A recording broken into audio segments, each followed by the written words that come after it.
ನಿಮ್ಮ favourite serials ಈಗ ಟಿವಿಗಿಂತ ಮುಂಚೆ ಸನ್ ನೆಕ್ಸ್ಟ್ ಆಪ್ ನಲ್ಲಿ ಜಾಲಿಯಾಗಿ ಎಲ್ಲರಿಗಿಂತ ಮುಂಚೆ ನೋಡಿ. ಈಗಲೇ ಸನ್ ನೆಕ್ಸ್ಟ್ ಆಪ್ ಡೌನ್ಲೋಡ್ ಮಾಡಿ ಮತ್ತು ಸಬ್ಸ್ಕ್ರೈಬ್ ಮಾಡ್ಕೊಳ್ಳಿ. ಗೀತಕ್ಕ, ನಾನ್ ನೋಡ್ಕೋತೀನಿ ಅಂತ ಹೇಳಿದಿನಲ್ಲ, ಯಾಕೆ ನೀನ್ ಸಿಟ್ ಮಾಡ್ಕೋತಿದ್ಯಾ? ನೀನ್ ನೋಡ್ಕೊಂತೀನಿ ಅಂದ್ರು ನಿಮ್ ಗಂಡನ್ ಮನೇಲಿ ಬಿಟ್ಬಿಡ್ತಾರಾ?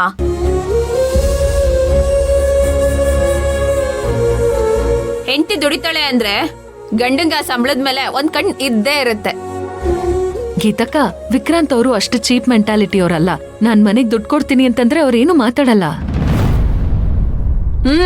ಮೊದ್ಲು ಬೇಡ ಅಂತ ಹೇಳಲ್ಲ, ಆಮೇಲೆ ತೋರಿಸ್ತಾರೆ. ನಮಗ್ ಮನೆಗಿಲ್ಲ, ಮಠ ಇಲ್ಲ, ಮಕ್ಳಿಲ್ಲ, ಅವ್ರ ಭವಿಷ್ಯ ಏನು ಅಂತ ರಾಗ ಎಳಿತಾರೆ. ಇಂತ ನಾನು ಎಷ್ಟ್ ನೋಡಿಲ್ಲ. ಗೀತಕ್ಕ, ನಮ್ ವಿಚಾರದಲ್ಲಿ ಆತರ ಏನೂ ಆಗಲ್ಲ.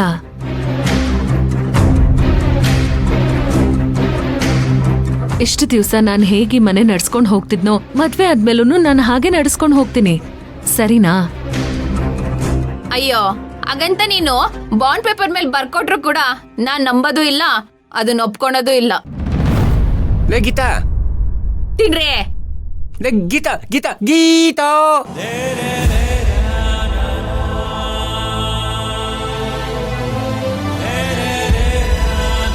ಪಲ್ಲವಿ, ಅವಳನ್ನ ಇವತ್ತಿಂದ ನೋಡ್ತಾ ಇದೀಯಾ? ನೋಡು, ಅವಳು ಹೇಳಿದ್ದನ್ನೆಲ್ಲ ಮನ್ಸ್ಕಾಕೋಬೇಡ. ಪಾಯಸ ತಗೋಮ್ಮ.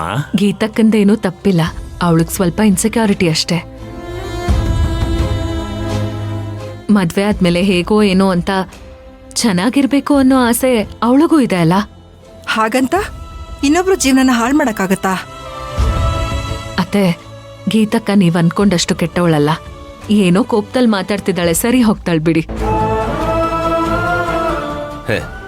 ನೀ ಒಳ್ಳೆ ಮನ್ಸನ್ನ ಅರ್ಥ ಮಾಡ್ಕೊಳಕ್ಕೆ ಗೀತನ್ಗೆ 7 ಜನ್ಮ ಆದ್ರೂ ಸಾಕಾಗಲ್ಲ. ಆದ್ರೆ ನನ್ ಮದ್ವೆಗೆ ಎಲ್ರೂ ಖುಷಿಯಾಗಿ ಒಪ್ಕೋತಾರೆ ಅನ್ಕೊಂಡಿದ್ದೆ. ಯಾರೊಬ್ರು ಮನ್ಸಲ್ಲಿ ಇಷ್ಟೊಂದ್ ಬೇಸರ ಇದೆ ಅಂತ ಗೊತ್ತಾಗಿ ಒಂಥರ ಬೇಜಾರಾಗ್ತಿದೆ. ಅಯ್ಯ, ಅವಳ ಹೊಟ್ಟೆ ಕಿಚ್ಚಿನ ಮೊಟ್ಟೆ ಕೋಳಿ. ಅವಳ ಹೊಟ್ಟೆವರಿಗೆ ಯಾವ ಊರಲ್ಲೂ ಮದ್ದಿಲ್ಲ. ಸದ್ಯಕ್ಕೆ ಮುಂದೇನಾಗಬೇಕು ಅದನ್ನು ಯೋಚನೆ ಮಾಡಿ. ಸರಿಯಾಗಿ ಹೇಳಿದ್ರಿ ಹೇಳಿ. ಅಂದ್ರೆ ಈಗ ಮದ್ವೆ ತಯಾರಿ ಬಗ್ಗೆ ಮಾತಾಡೋಣ. ಪ್ರಭಾ, ಮದ್ವೆಗೆ ತಯಾರಿ ಮಾಡ್ಕೊಳಕಿನ ಮುಂಚೆ ಒಂದ್ಸರಿ ಪುರೋಹಿತರ ಹತ್ರ ಮಾತಾಡೋದು ಒಳ್ಳೇದು. ಹತ್ರದಲ್ಲಿ ಯಾವ ಮುಹೂರ್ತ ಇದೆ ಅಂತ ಕೇಳಿ ಡೇಟ್ ಫಿಕ್ಸ್ ಮಾಡ್ಕೋಬೇಕು. ಹಾ, ಹೌದಲ್ವಾ? ಇಷ್ಟೆಲ್ಲ ಮಾತಾಡಿ ಡೇಟ್ ಫಿಕ್ಸ್ ಮಾಡೋದನ್ನ ಮರ್ತು ಹೋಗ್ಬಿಟ್ಟೆ ನಾನು. ಸುಲೋಚನಾ ಅವರಿದ್ದಾಗ್ಲೇ ಮಾತಾಡಿದ್ರೆ ಚೆನ್ನಾಗಿರ್ತಾ ಇತ್ತು. ಈಗ್ಲೇ ಹೇಳು, ಪರವಾಗಿಲ್ಲ. ಸುಲೋಚನ ಅವ್ರಿಗೆ ಫೋನಲ್ಲಿ ಹೇಳಿದ್ರಾಯ್ತು. ಹಾಗಾದ್ರೆ ಈಗ್ಲೇ ಪುರೋಹಿತರಿಗೆ ಕಾಲ್ ಮಾಡ್ತೀನಿ.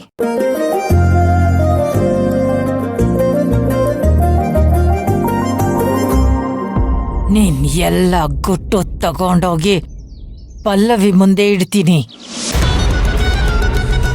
ನಾನು ಅನ್ನುನ ಪಡ್ಕೊಳ್ಳಬಲ್ಲೆ. ಯಾಕೆಂದ್ರೆ ಅವಳು ನನ್ನ ಮೊಮ್ಮಗಳು ಅಂತ ಗೊತ್ತಾಯ್ತಲ್ಲ. ಅನ್ನು ನಿನಗ್ ಸಿಗ್ಲಾರ್ದಂಗ ಹೋಗ್ತಾಳ.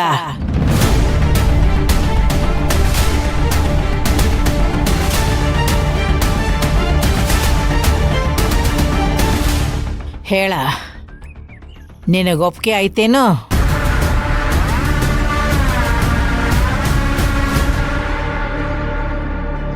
ಆಯ್ತು, ನಾನು ನಿಮ್ ಜೊತೆ ಕೈ ಜೋಡಿಸ್ತೀನಿ.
ಹಲೋ, ಹೇಳಿಮ್ಮ, ಹೇಗಿದ್ದೀರಾ?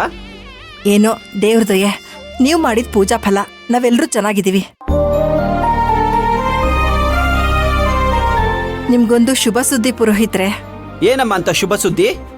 ನಮ್ ಪಲ್ಲವಿ ಮತ್ತೆ ವಿಕ್ರಾಂತ್ ಇಬ್ರು ಮದ್ವೆಗೆ ಒಪ್ಕೊಂಡ್ರು. ಆಹಾ, ಎಂತ ಸುದ್ದಿ ಕೊಟ್ಟೆ ಹೇಳಮ್ಮ. ನಾನು ಹೇಳಿಲ್ವಾ ಶತ್ರು ಸಂಹಾರ ಪೂಜೆ ಮಾಡಿ ಅವರಿಬ್ರು ಒಂದಾಗ್ತಾರೆ ಅಂತ? ಅಂತೂ ಇಂತೂ ಕಷ್ಟಪಟ್ಟು ವ್ರತ ಮಾಡಿಸಿದ್ಕೋ ಪ್ರಯೋಜನ ಆಯ್ತು ನೋಡಿ. ಮದ್ವೆ ಯಾವಾಗ ಇಟ್ಕೊಂಡಿದ್ದೀರಾ?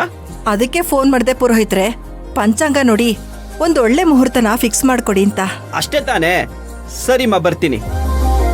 ಸರಿ ಪುರೋಹಿತ್ರೆ.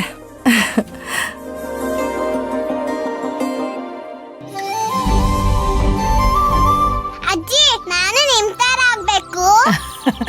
ನಂತರನ ಯಾಕಂದ? ಯಾಕಂದ್ರೆ ನಿಮ್ಮನ್ನ ನೋಡಿದ್ರೆ ಎಲ್ರು ಎದುರ್ಕೊತಾರೆ. ಎಲ್ರು ನಿಮ್ಗೆ ತುಂಬಾ ರೆಸ್ಪೆಕ್ಟ್ ಕೊಡ್ತಾರೆ. ಅದಕ್ಕೆ ನಿಮ್ ತರ ಪ್ರಿನ್ಸೆಸ್ ಆಗ್ಬೇಕು. ಪ್ರಿನ್ಸೆಸ್ ಹಂಗಂದ್ರೇನಾ? ಹಂಗಂದ್ರೆ ಯುವರಾಣಿ ಅಂತ.